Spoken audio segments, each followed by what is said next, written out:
All right, so I've had my 2024 Beta 300RR now for probably about 6-7 months, somewhere in there. We're actually way over 10 hours now. We're probably closer to 20 than we are 10, but we'll do a 10 to 20 hour review on the 2024 Beta 300RR Race Edition. Yeah, so we'll go over that today. So with the quick walk around, the bike's pretty stock. Still, one thing that I will point out is we will do a video coming over the winter time about the updates I would like to make and the products I would like to use. So let's go over some of the things that I think have held up really well. I think the bike has held up extremely well. Sometimes you'll hear people talk about the plastics of the bike not being that durable or not being that flexible, and I've had no issues with that. I think the plastics have been actually extremely flexible as I've gone down a few times, and I also think that the plastics have been pretty scratch resistant compared to some of the bikes I've had in the past. Down here, that is from, my boot, obviously, but that is on the graphics. I use Decal Works. They've done a great job. This grip tape right there, that is a new product I'm going to be testing out in the next couple of weeks. That is called Gator Tail. You can buy them on Beta's website, so we'll be testing that out.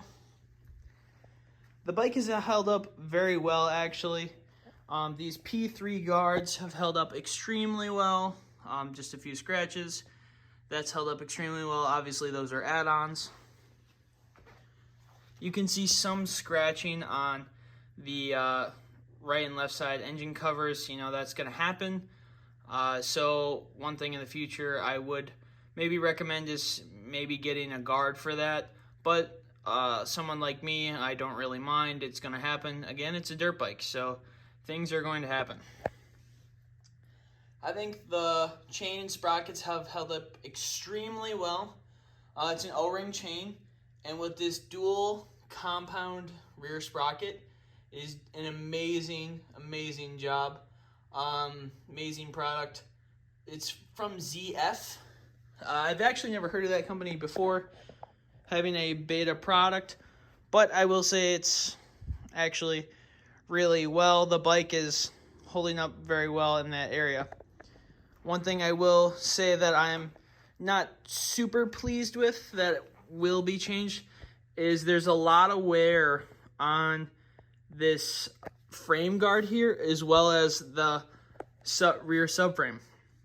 So one thing I'm going to do is Artec is a plastics company. They make a guard that goes on the frame and that subframe. So I will be getting that in the future, and we'll be doing a test on that.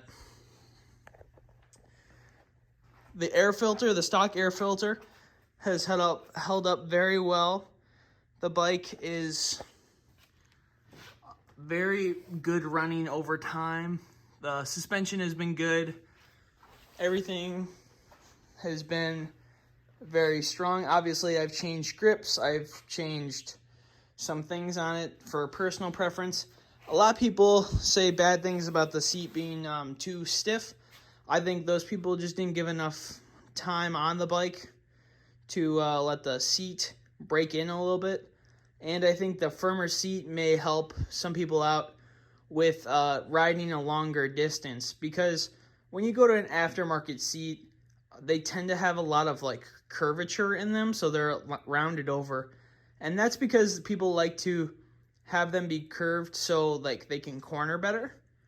But when you're riding in a hour and a half, 2 hour, 3 hour race, you don't want it to be, oh, I'm going to be good at cornering. You want something, oh, I'm going to sit on this and be, stable for a long time. So I think something like that, the firmer seat, it being more square, as you can see, that actually help some people more than they think. In the past, I've seen people complain about the hour meter here, and I've actually had no issues with it. The hour meter has been very reliable. It keeps my hours, keeps my miles. So we can cycle through here. So actually we're at 13 and a half hours. So I guess we're maybe closer to 10 than I thought we were. The suspension has been great. I do think I will get a revalve this next year, because as I'm getting more serious into racing with this bike, I think that's one step that I need to make. Obviously, I've changed the tires. I've changed the grips. These handguards are the flag style, so they're not super strong. They have taken a little bit of a beating. You can see there and there with just hitting trees or, you know, tipping over. So I might want to go to something a little stronger next year that might be, you know, in the works. Something like a Cycra or an Enduro Engineering. But other than that, I think the bike has held up extremely well. And I'm very happy with the bike this year. This is my first brand new dirt bike, so I've never had something like this before. So I'm very pleased with the experience. And because it's a two-stroke, I believe, and because, well, I know it's a two-stroke, but when I say I believe this is happening because it's a two-stroke, you can see a little bit of yellowing on the tank. I think that's because, obviously, when you ride it, it goes outside, but I think it's because the premix that goes in the tank. I would be curious to see if that happens on the regular RR models, something that wouldn't have the this style, that would have the injection. So I've also heard some people complain about the carburetor on this bike and saying that it's not jetted properly. I've had no issues. I've actually not had to change a single setting on the carburetor with the bike. It came right from the factory, and it runs very great, like what the elevation I'm at and the temperature. So, and obviously that depends on person to person, also race to race. I've not had any issues.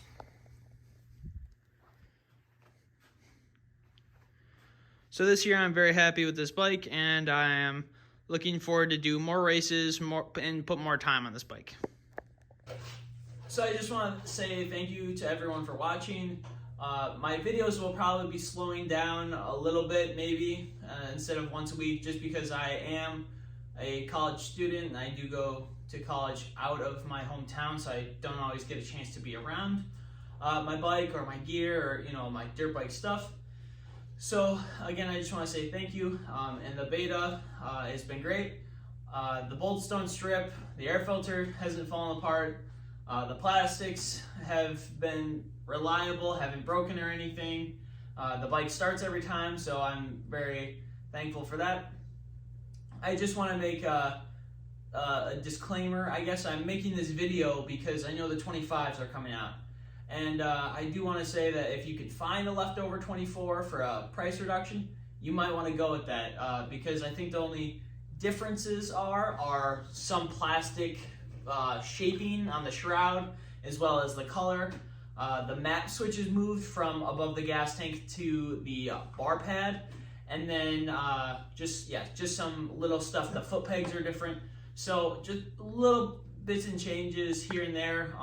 Some things that aren't necessarily all that great. It might be more personal preference on some of those things, but if you could find a deal, that'd be great. That'd be a great option for you. So again, I just want to say thank you guys for watching, and go out and ride.